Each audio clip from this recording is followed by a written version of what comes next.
여러분, 유지하자예요.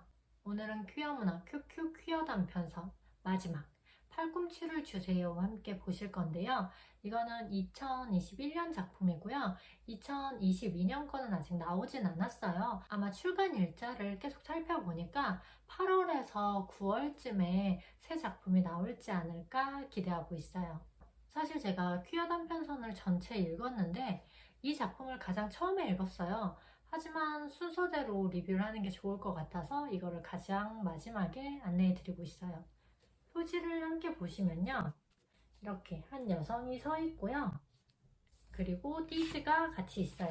더불어서 짜잔! 엽서 카드도 함께 있네요. 사인도 함께 되어 있고요.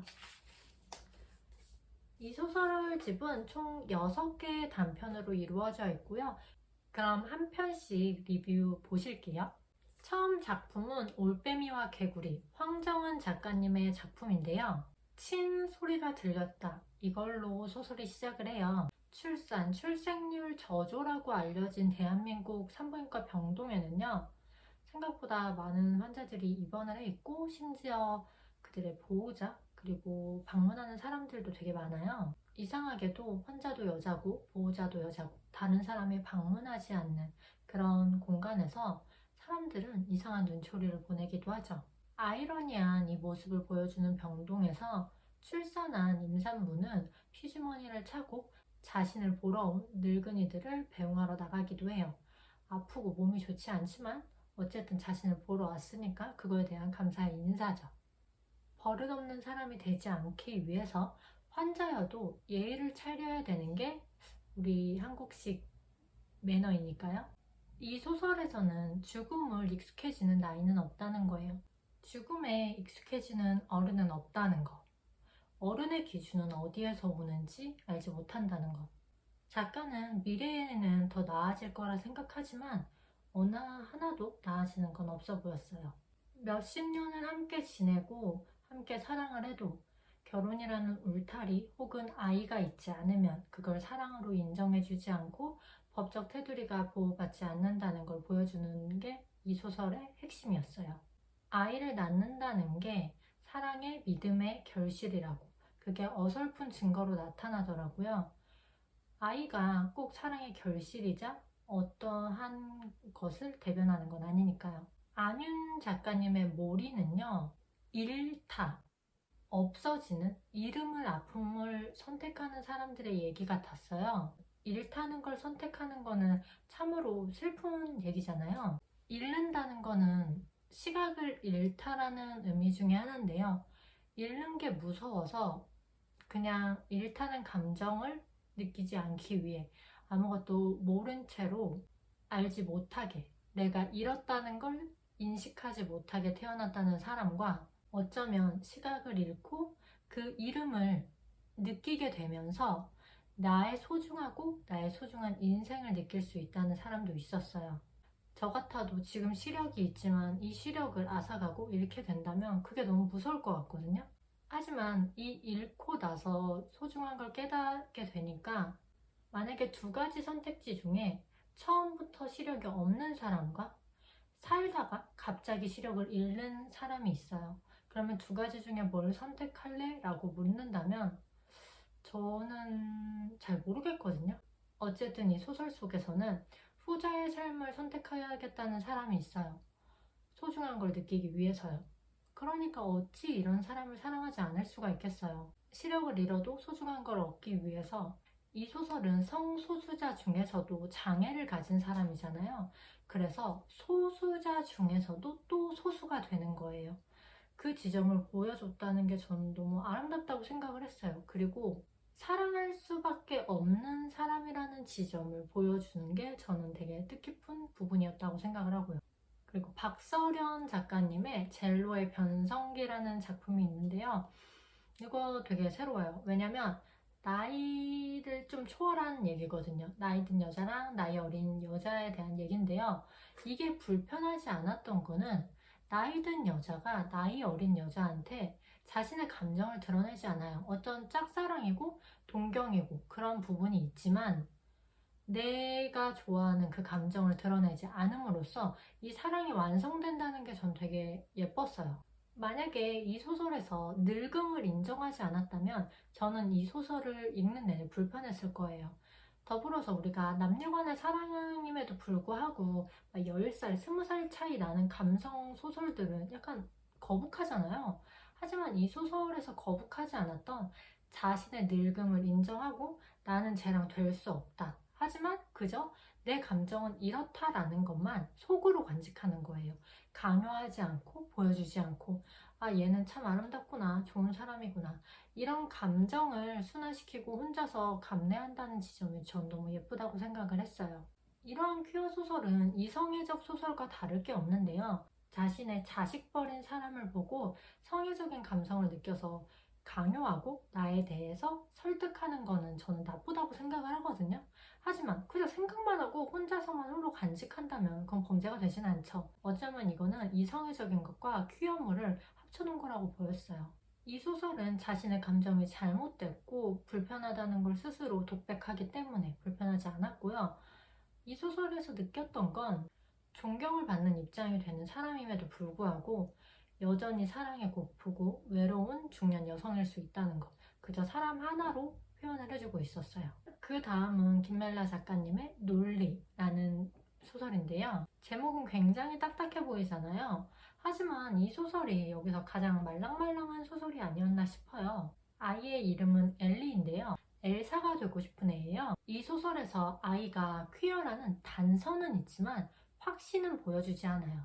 왜냐면 그게 잘못되었다고 엄마가 얘기를 할 수도 없고요. 엄마가 생각해도 이건 잘못된 건 아니잖아요. 왜냐면 엄마는 이성애적인 삶을 그렇게 살아왔으니까 이게 너무나 당연한 거예요. 자신의 삶에서 퀴어의 삶이 존재하지 않으니까 그냥 잘못된 건가? 이상한 건가? 라고 생각만 하고 살았던 거죠. 자신의 딸은 백지 상태잖아요. 그렇기 때문에 옳고 그름이 성립되지 않았고요. 잘못과 그름이 없다는 거죠. 그렇기 때문에 이성애적인 것과 퀴어적인 게 옳고 그름으로 나눌 수 있는 문제인가에 대해서도 생각을 하게 돼요. 왜냐면 이 부분은 누구도 잘못하지 않았잖아요. 그런데 이게 어떻게 그러다고 말할 수 있나? 라는 지점을 얘기하고 있죠. 누구도 잘못하지 않았기 때문에 올바른 삶이다, 그른 삶이다 라고 얘기를 할 수가 없는 거죠. 그저 아이 엄마는 미래에는 잘 살 수 있고 아이가 행복한 사회가 되길 바랄 뿐이에요. 그 다음은 서수진의 외출 금지라는 소설인데요. 이 소설이 가장 최근 소설이라고 느꼈어요. 코시국 지점도 잘 표현하고 있었고요. 이 소설에서 은영이라는 인물이 나오는데요. 사랑할 준비도 사랑받을 준비도 되지 않은 사람이라고 느꼈어요. 왜냐면 그저 남을 탓한다고 보였거든요. 이 소설을 읽었을 때 제가 좀 답답했던 건요. 은영은 자기가 방어적인 걸 알아요. 하지만 이게 퀴어의 특성인 양 보여주는 게 좀 답답해 보였어요. 이 소설에서 이분법적 사고를 보게 됐는데요. 이성애적 사람들이 다름이라고 혹은 틀림이라고 선을 긋잖아요. 퀴어라 자칭하는 사람들도 다름이나 틀림이라고 선을 긋는다는 거예요. 너는 달라, 나는 달라. 이렇게 각자 이성애와 퀴어 사람들이 반으로 나눠서 이분법적으로 사고하고 있다고 보여졌어요. 이성애를 하는 사람들을 비난할 자격은 없잖아요. 그리고 이성애를 하는 사람들이 퀴어를 비난할 자격도 없고요. 하지만 이 소설에서는 은영이 퀴어의 대표라도 됐냐 얘기를 하는 게 저는 좀 답답했어요. 은영 말고 희율이라는 인물이 나오는데요. 누가 술에다가 약을 탔어요. 먹고 쓰러져서 오줌을 싸는데 과연 그게 희율의 잘못일까요? 여러분들은 어떻게 생각하세요? 저는 희율의 잘못이라고 생각하지 않거든요. 그저 놀고 재밌게 갔는데 누군가 술에다가 약을 탄 건 범죄를 행한 가해자의 잘못이지 피해자의 잘못이 아니잖아요. 왜 피해자를 탓하는지 저는 이해를 할 수가 없었거든요. 범죄에 노출됐다고 피해자를 탓하는 거는 저는 2차 가해라고 생각을 하고 있거든요. 하지만 은영은 희율의 입장보다 너는 세상이 흉흉한데 왜 이렇게 조심하지 못해? 라고 해요. 그러면 사회를 바꿔야죠. 어떻게 희율을 바꾸나요? 그 상황에서는 은영은 희유를 탓하는 게 아니라 가해자를 탓했어야 된다고 저는 봐요.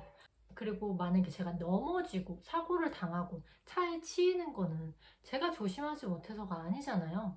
그저 일어난 일이에요. 발생한 일이고요. 그거를 과연 그 사람을 탓할 수 있나 이거에 대해서 생각해보게 되죠. 하지만 이렇게 끝나버린 사랑에서도 정이었는지 어쩌면 어떠한 현상이었는지 둘은 다시 예전처럼 돌아가려고 하더라고요. 저는 이 소설을 읽었을 때 은영이 바뀌지 않는 이상 이별로 갈 수밖에 없다고 생각을 했어요. 이거는 어쨌든 퀴어 문학이라 하더라도 은영은 희율에게 가스라이팅하고 있다고 보였거든요. 은영이 퀴어는 이성애와 다름을 인정했듯이 남들이 서로 다르다는 걸 인정을 해줘야 되는데 남들은 나와 같다고 생각을 해요. 퀴어는 나와 같을 거라고. 그런 생각을 버려야 된다는 걸 이 소설을 통해 알았어요. 이 소설에서 퀴어뿐만 아니라 우리는 서로의 다름을 인정해야 된다는 걸 보여주고 있다고도 느꼈고요. 그리고 마지막으로 김초엽의 양면의 조개 껍데기 작품을 보았는데요. 되게 김초엽 작가님 작품스러웠어요. 셀보닌이라는 소재를 잘 녹였고요. 저는 김초엽 작가님이 퀴어건 다름이건 이 다름이라는 단어 그리고 이해 혹은 사유가 가장 깊고 완벽하다고 봐요. 다름을 이해한다는 거는 다르다라는 거를 인정하면서 시작한다고 보거든요. 김초엽 작가님은 다르다는 걸 항상 인정하고 소설을 시작해요. 그리고 다르다는 건 틀린 게 아니라는 점도 너무 잘 알고 있고요. 이 소설은 폴리아모리, 다자 연애 분위기를 좀 풍기고 있는데요. 이 작가가 말하는 건 다름이었어요. 다름을 인정하고 그거에 대해서 이해하는 게 퀴어 문학의 핵심이라고 본 거죠. 그래서 전 나쁘지 않았어요. 내 존재 안에서도 나눠진 사람들이 있잖아요. 내 존재 안에서도 나눠진 사람들의 그런 양면을 인정하고 그 나눠진 사람들의 사랑도 인정하는 거죠. 그래서 전 이 부분이 각자의 다름을 인정하는 게 어쩌면 퀴어의 시작일지도 모른다. 이렇게 해석을 하게 됐어요. 이렇게 팔꿈치를 주세요 작품까지 전부 다 봤고요. 2021년까지 퀴어 문학 단편선을 전체 다 보았어요. 전부 다 너무 빛나고 따뜻한 소설이 많았고요. 더불어서 생각을 깊이 할 수 있는 계기가 되어서 이 소설은 퀴어 문학뿐만 아니라 한국 문학으로서 너무 좋은 작품들이었어요. 그럼 우리는 다음 시간에 만나요.